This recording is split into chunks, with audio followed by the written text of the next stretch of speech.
চকলেটে কি পশুর চর্বি মেশানো থাকে? আমাদের অত্যন্ত চেনা বেশ কিছু খাবার এমন রয়েছে যার মধ্যে বাস্তবেই পশুর চর্বি মেশানো হয়। এবার এক্ষেত্রে কোনো খাবার দেখে আমরা কিভাবে বুঝবো যে এর মধ্যে যে ফ্যাট ব্যবহার করা হয়েছে সেই ফ্যাট কোন ধরনের ফ্যাট? মাত্র 3টে সিক্রেট ট্রিক রয়েছে এটা জানার জন্য যে আমরা যে সমস্ত খাবার খাচ্ছি সেই খাবারে কি রকমের চর্বি মেশানো থাকে।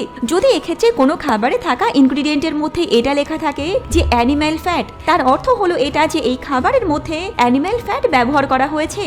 যেখানে ক্যাপসুল সহ বেশ কিছু জিনিস এমন রয়েছে যার মধ্যে অ্যানিম্যাল ফ্যাট ব্যবহার করা হয়। এক্ষেত্রে ভারত বাংলাদেশের মতো দেশে বেশিরভাগ সময়তে সেকেন্ড দুটি অপশনকে বেছে নেওয়া হয়, যার মধ্যে একটি হলো মিল্ক ফ্যাট। মিল্ক ফ্যাট যার অর্থ হলো এটা যে বাটার থাকে, ঘি থাকে অথবা মিল্ক থেকে তৈরি ক্রিম থাকে। যেখানে এর পরবর্তী যে অপশনটা অর্থাৎ 3 নম্বর অপশন হলো ভেজিটেবল ফ্যাট, যার মধ্যে কোকোয়া বাটার থাকে, কোকোনাট অয়েল থাকে যেটা অনেকটাই ভালো মানের ফ্যাট, সাথে সূর্যমুখী অয়েল থাকে অথবা পাম অয়েল থাকে। যেমন যদি আমরা কোনো সাধারণ চকলেটের ইনগ্রিডিয়েন্ট চেক করি তাহলে আমরা দেখতে পাবো যে তার মধ্যে লেখা রয়েছে স্যাচুরেটেড ফ্যাট অথবা ট্রান্স ফ্যাট কিংবা হাইড্রোজেনেটেড ফ্যাট রয়েছে। এর অর্থ হলো এটা যে পাম অয়েল অথবা এরকমই কোনো অয়েল রাসায়নিকভাবে পরিবর্তন করে ব্যবহার করা হয়েছে। লিকুইড অয়েলকে বাটারের মতো টেক্সচারে আনা হয়েছে।